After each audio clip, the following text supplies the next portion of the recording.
Welcome to Kenton Teaches. Enjoy the video. In this video, I will show you how to make a delicious omelet at home. First, let's gather our ingredients.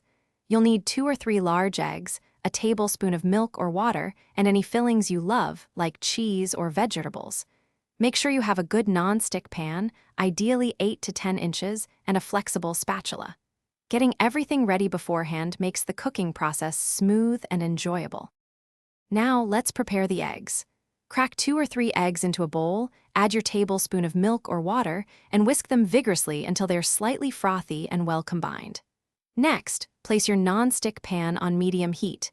Add about 1 teaspoon of butter or oil, letting it melt, and coat the entire bottom of the pan.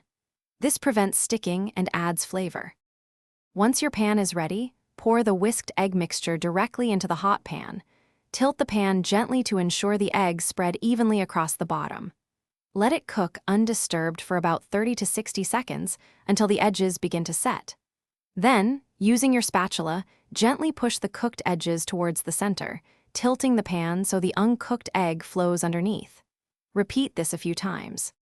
When the top of your omelet is mostly set but still a little moist, it's time for your delicious fillings.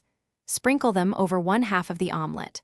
Let it cook for another 15 to 30 seconds to warm the fillings through. Finally, using your spatula, gently fold the omelet in half. Carefully slide your perfectly cooked omelet onto a plate and serve immediately.